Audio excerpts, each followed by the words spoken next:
Thank you, Mr. President. Given Admiral McRaven's long interest in a military career, I asked him very frankly, why did you major in journalism at the University of Texas?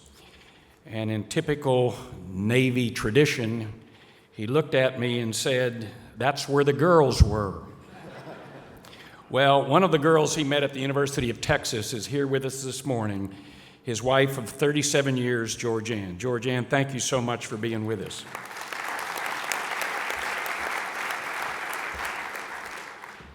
Admiral McRaven recently retired as one of our four-star admirals after serving our country for 37 years as a Navy SEAL.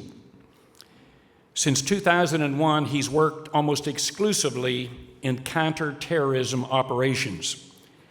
And in 2008, he became the head of the Joint Special Operations Command, where he led a force of approximately 69,000 men and women. And in that position, he was responsible for conducting our country's counterterrorism operations worldwide. As one of our country's most experienced terrorist hunters, if you will, he tapped a special unit of Navy SEALs for the Osama bin Laden mission. A former Navy SEAL himself, he oversaw the weeks of intensive training that were necessary for that covert operation, which we all now know was very, very successful.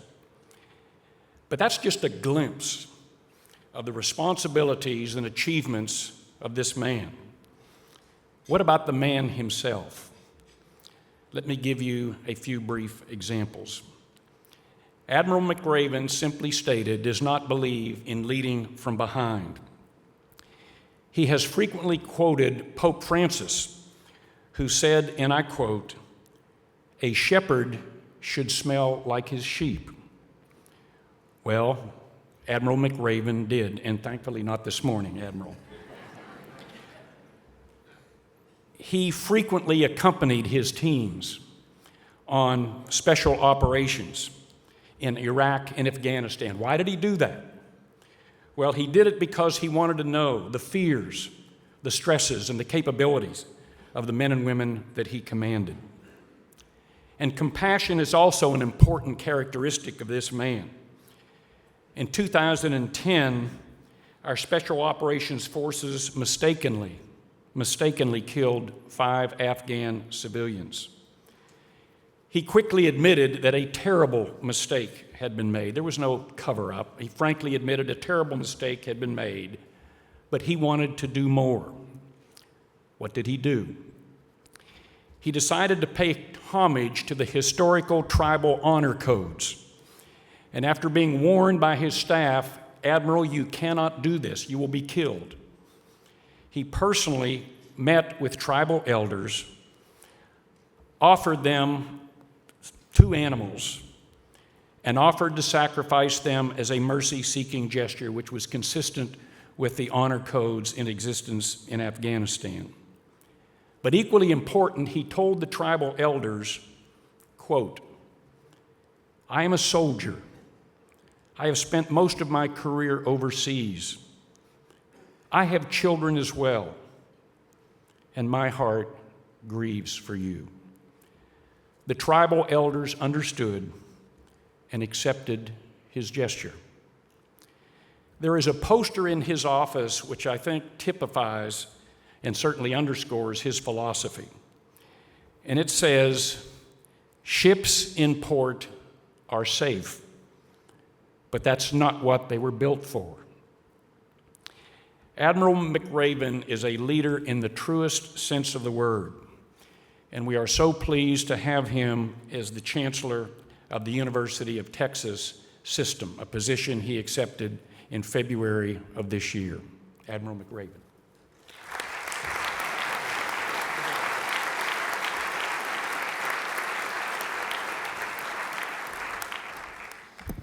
Well, thank you very much, David, and I know Jim Comey has gone, but I would tell you that I've spent much of my year working with the great officers of the Federal Bureau of Investigation and there are no finer men and women in this United States, and they do an incredible job of protecting us. And I would like to, again, recognize Jim Comey and his terrific folks for the great job they do. So thank you, Jim.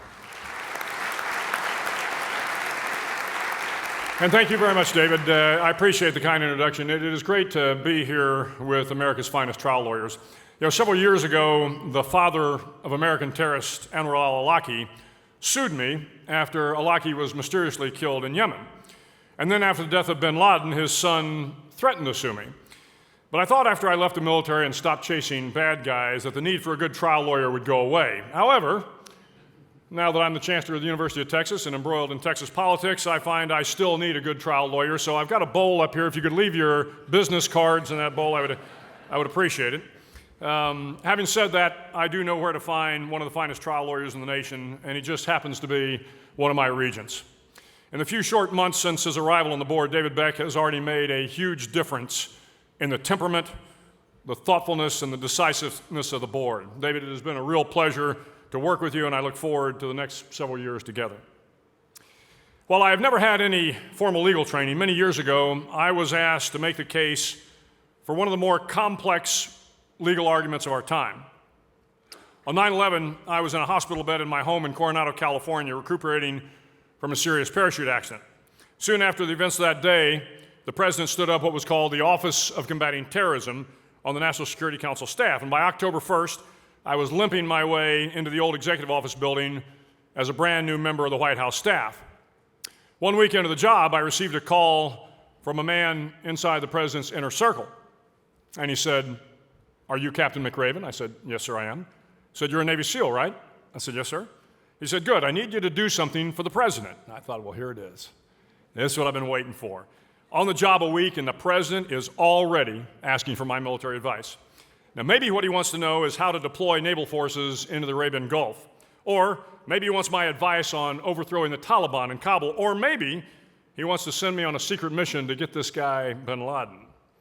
Then the voice on the other end of the phone says, "The papal nuncio is arriving next week, and the president needs you to draft a letter to the Pope explaining why war in Afghanistan would be a just war." A just war. Oh, good. Nothing too difficult, just something scholars and philosophers have been struggling with for centuries. And then the guy says, and keep it short, about 2 pages. Well, of course. I mean, how much effort do you have to put into explaining just war to the pontiff?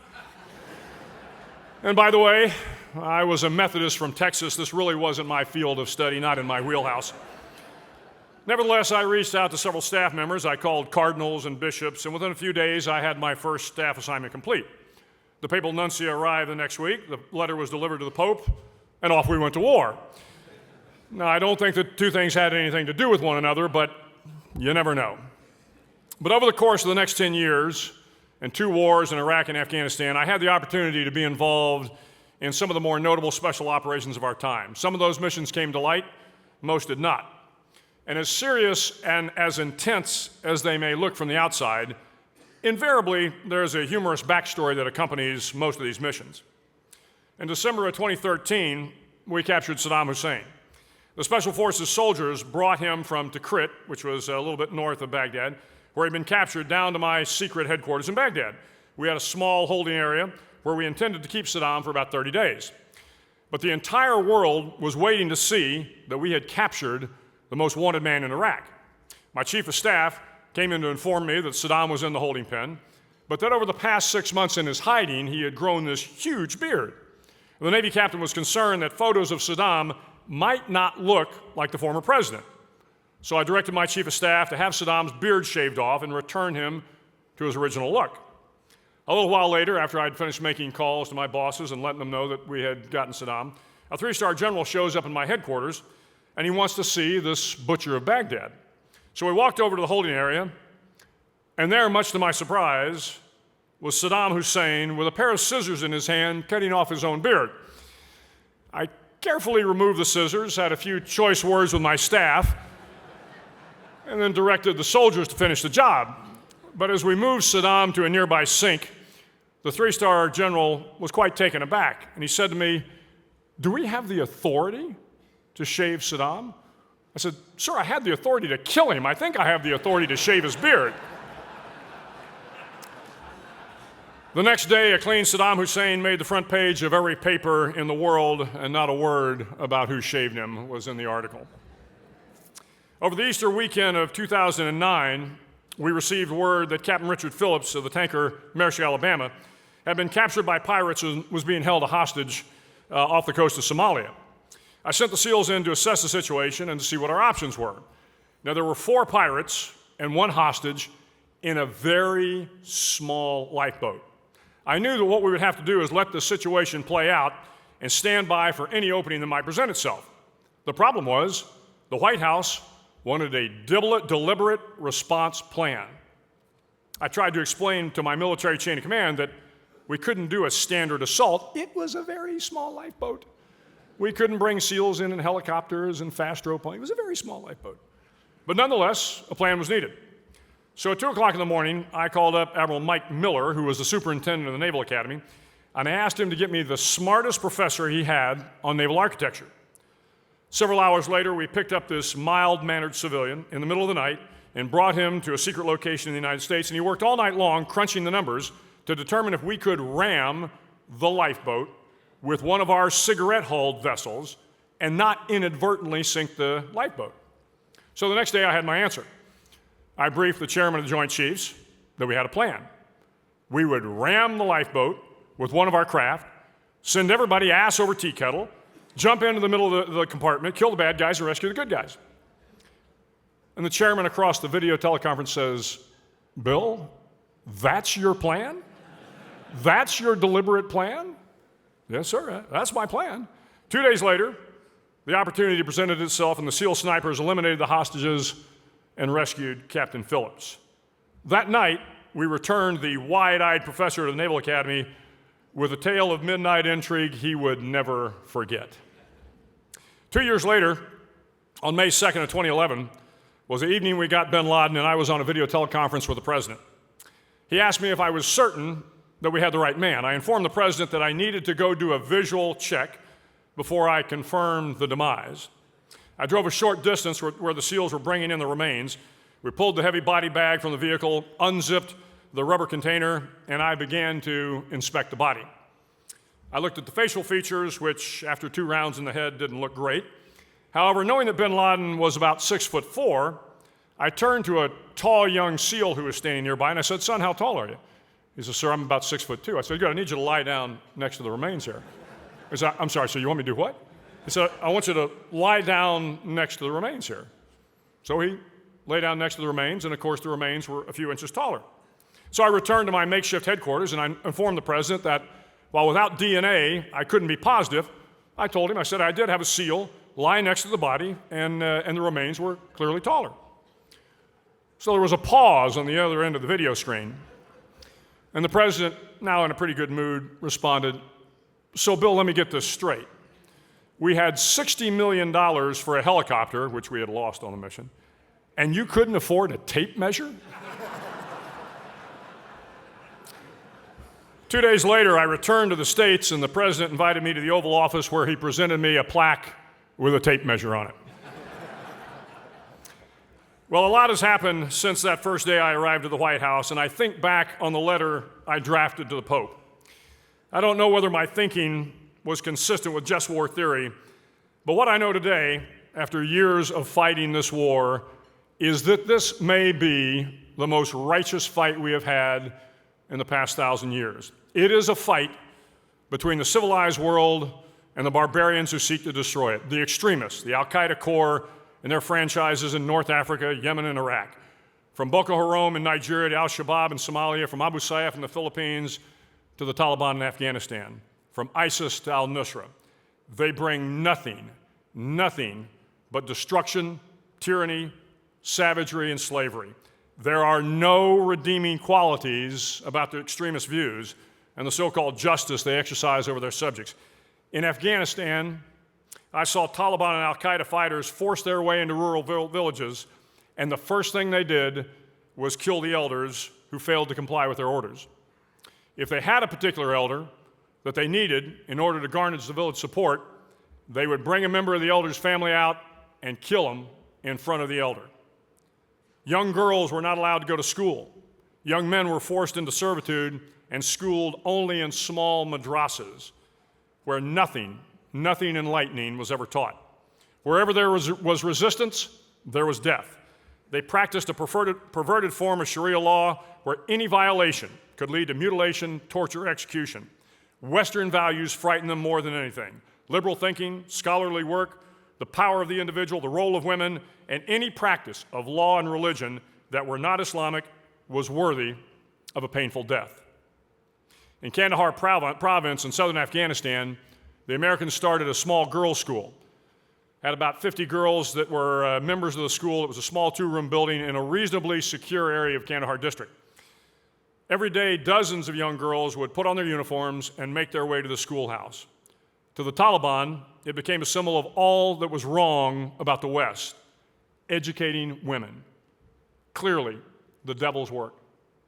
One night, Taliban fighters slipped into the village and placed mines around the schoolhouse. Fortunately, we'd been watching the village through our unmanned aerial vehicles, our drones, and the next day we went in and we defused the mines. The following night, the Taliban came in again. Once again, we cleared the mines and let the girls go to school. The third time the Taliban came in, we were waiting, and we never had that problem again. But think how committed those fighters had to be in order to risk and eventually lose their lives just to keep young girls from going to school. Who and what thinks like that? Afghanistan, however, seems tame to some of the atrocities I saw in Iraq. There was a special evil reserved for Al-Qaeda in Iraq, or AQI as we called them. In 2004, AQI took over the town of Fallujah. It was a sprawling, rundown city of about 300,000 people. AQI systematically murdered the town leadership. They lined up young men who didn't support them and summarily executed them, laughing throughout the execution. They had torture houses where unmentionable horrors occurred.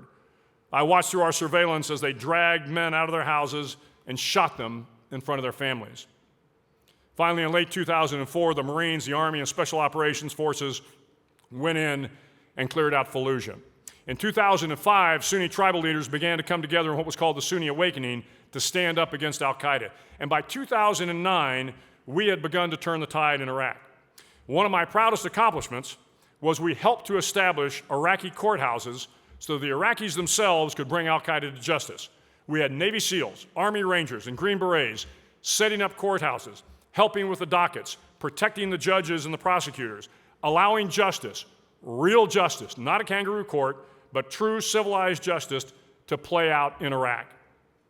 I watched incredibly brave Iraqi trial lawyers risk their lives every day to exercise the law. Some days they didn't return, not because they didn't want to, but because they had been discovered and killed by Al-Qaeda. It was inspiring to see the power of the law in the hands of men who believed in it. But that was the exception. In North Africa, the Al-Qaeda in the lands of the Islamic Maghreb, or AQIM, were led by a former cigarette smuggler, Mukhtar Belmokhtar, who routinely kidnapped Westerners and ransomed them to fill his coffers.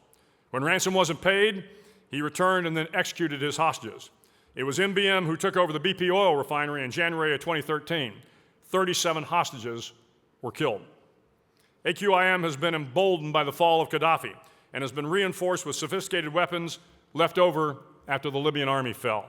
Now they control a large swath of land ranging from southern Algeria, across Mali, and into Libya. Just to the south of the Maghreb is northern Nigeria, home to Boko Haram. Boko Haram, whose name means Western education is bad. That's what their name means. These are the savages who kidnapped and sexually abused the 270 schoolgirls from Chibok in northern Nigeria. And then, when their acts of violence went unchecked by the Nigerian forces or any Western army, they raided another town, and another, killing, raping, and torturing those who didn't support them. It doesn't require any deep social theory to understand that any act of barbarism that goes unchecked only encourages more of the same behavior. There are those in the U.S. government who hope that the bad behavior will stop. There are those who believe that kindness will prevail or that miracles will be forthcoming and all will be okay. It will not. Then there's al-Shabaab in Somalia. It was al-Shabaab who, without any conscience, attacked the Westgate Mall in Nairobi in 2013, killing 63 innocent shoppers. The Westgate Mall is not some third world rundown shanty strip mall. It's a high-end Western-style outdoor mall with all the amenities you would expect. I spent many hours wandering around the mall. It would be no different than if a group walked into the Woodfield Mall here in Chicago and began shooting. Watch the video sometime, and you will see the killers' complete lack of compassion for the men, women, and children that they executed. In Yemen, there's al-Qaeda in the Arabian Peninsula. As mentioned earlier, AQAP was once run by Anwar al-Awlaki until his very fortunate demise. It was Awlaki and his bomb maker al-Siri who sent Umar Farouk Abdullah Matabla, the underwear bomber, and the cartridge bomb, both intended to blow up civilian airliners, U.S. civilian airliners, and sink the aviation business. Now Yemen is a failed state of the highest order. The Houthi rebels came down from the north and control most of the capital. Al-Qaeda owns most of the central portion of the country, and the southern secessionists own the south. And then, of course, there is ISIS. ISIS is an outgrowth of al-Qaeda in Iraq. Abu Bakr al-Baghdadi, their leader, is a former al-Qaeda fighter who is a brutal, unrelenting megalomaniac. He attracts fighters to his cause by allowing them to carry out every perverted fantasy they might have and cloak their actions in Islam. They have swept across the eastern desert of Syria and into the key cities of Iraq. They move like locusts, destroying everything in their path and leaving nothing good behind. They routinely destroy World Heritage sites in an effort to erase the past. They use fear and torture as a tool to enslave the people they overrun, beheadings, crucifixion, and systematic raping of non-Muslim women. Fighting these barbarians has been my life for the past decade, and I believe we are in an existential fight. But the slow movement of this battle will not change our lives dramatically in the next year, or 5 years, or maybe even 10 years. But it is nonetheless one of the most important fights of this generation. You already see the impact of the fighting in Syria and how that impact is affecting Europe. Thousands upon thousands of refugees are moving west, or they are fleeing North Africa and crossing the Mediterranean. Those that can't afford to make it to Europe are hunkering down in Lebanon and Jordan, creating pressures on those nations. And if we were to lose King Abdullah of Jordan, one of our closest allies, and if Lebanon were to fall back into the hands of the Hezbollah, the entire region could collapse. We have been playing prevent defense for several years now, allowing the extremists to gain ground in hopes that we can hold them in the red zone. Well, they are marching down the field. Syria, Iraq, Yemen, North Africa, Nigeria. Their gains will affect the economies of Europe, Africa, and the Middle East. And if you think the problems of the Middle East don't impact your world, think again. There is no such thing as a local problem. Everything in the world is connected. And the oceans that used to protect us are no longer buffers against extremist ideology, economic warfare, and threats from the air and the sea. Now add to those problems the intervention of Russia and Iran, and you have a making of a world crisis the likes of which we have not seen in 70 years. So what are we to do? What are we to do? We must fight them, and we must fight them with everything we have. We must see this conflict for what it is, an assault on everything we hold dear, not some small regional dust-up that will quietly recede into the history books. We must accept the fact that more young men and women will pay the ultimate price to achieve victory. We must accept the fact that it will cost us billions or trillions more in dollars to fund. If we continue to approach this war with a detached sense of commitment, then we will surely lose. Many people say that this is not our fight and that we should let the Arabs handle an Arab problem. We can't be the world's policeman. I hear it over and over again. Oh, yes, we can, and we must. Our strong European partners will likely join us because they see the inevitable outcome if we don't drastically change our approach. All of us who have spent time in the region know that the Arabs don't have the resources, the leadership, or the skill to take this fight to the enemy. The Somalis, the Nigerians, the Algerians, the Egyptians, and the Libyans, none of them can do this alone. And whether we like it or not, this is our fight. But if we do not aggressively attack this problem, it will only get worse. First, we must push ISIS out of Iraq. That means putting U.S. soldiers on the front lines with their Iraqi counterparts. We must re-engage fully in Iraq, providing the troops with air, artillery, and logistic support they need to turn the tide. We must pursue ISIS into Syria. Once again, we will need U.S. boots on the ground, partner with our European allies and those Syrians who are prepared to stand with us. We must be prepared to inflict casualties and take casualties. We must be prepared to endure the wrath of world opinion. War is dirty, brutal, and costly. There is no way to achieve victory without considerable pain and ugliness. To think otherwise is just naive. We must also take the fight to those terrorist safe havens in Yemen, Somalia, North Africa, Nigeria, and others. We must not be nuanced in our delivery of justice. We must be firm, and we must be fully committed. Anything less would be a disservice to the men and women who do the fighting. We must engage with the moderates in these geographic areas, but they will not come forward unless they know that we have their backs. And so far, we have not shown the staying power necessary to prevent the rebirth of some of these extremist organizations. We must mobilize the international community with the same vigor that we engage the American people. Every effort must be made to cut off the flow of money, manpower, and supplies to the terrorists. If we contain them, isolate their activities, and then systematically destroy their leadership and their message through military, law enforcement, economic, and diplomatic efforts, we can achieve success.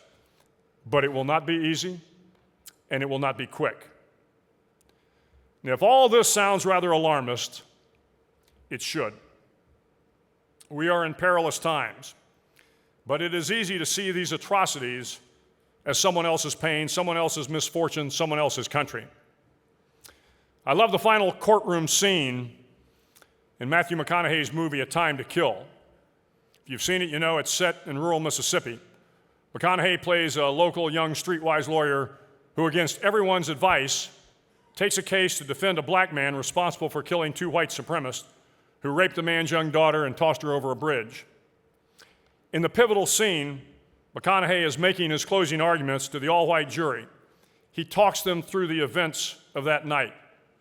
The two older men, drunk on whiskey, kidnap the young girl, brutally rape her, toss her in the back of their pickup, and then, like she was a piece of trash, they throw her off a bridge. McConaughey paints a vivid picture of the horror of that night and the barbaric treatment of this young black girl. In the movie, you see the jury. Their eyes are downcast, struggling to visualize the scene. And then McConaughey says, "Now, picture the little girl as white.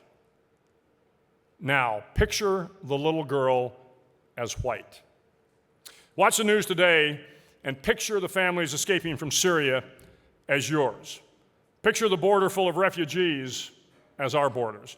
Cast yourself in the real-life movie and then ask, are we doing enough? But in the midst of all this chaos, we have the ultimate weapon. We have the key to success. We have the American soldier. There are men and women, rich and poor, black and white, Christian and Muslim, gay and straight. They come from every corner of the United States, from small towns and big cities. They are the millennials and the Gen X's. They have tattoos and earrings. They listen to music that is incomprehensible to anyone over 30. They play video games and they are wildly independent, and they may very well be the greatest generation of all.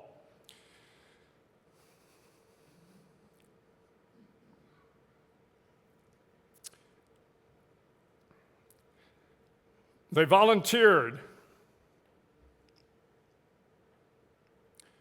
They volunteered when the nation called. They didn't just do 4 years. They've been at it for 14 years. They have seen all of their friends wrapped in the stars and stripes, returning to the States in the back of a C-17, and yet they keep coming back, knowing that someday it could be them, but accepting those terms as part of their service. They are stronger than any group of young Americans I have ever seen in the past 40 years. They are unabashedly patriotic. They believe that the words duty, honor, and country mean something important, something worth fighting for, and something worth dying for. And they will not stop fighting until we are safe. And as bad as things look sometimes, I remain incredibly optimistic because I have been honored to serve with such fine Americans. When a soldier dies in combat, we have a ramp ceremony before placing the remains on the airplane to take them home. After saying a brief prayer, the clergy will always quote Isaiah 6:8. And I heard the voice of the Lord saying, "Who shall I send, and who will go for me?" And I said, "Here am I, send me." They keep raising their hands, and they keep saying, "Send me." All I ask from you is your kindness, your understanding, your support, and your prayers. The world can look pretty bad at times, but if we are decisive, if we are not afraid of action, and if we know that the sacrifice will be required, and if we rely on the great young Americans who are this century's greatest generation, then everything will be fine. Thank you all very, very much.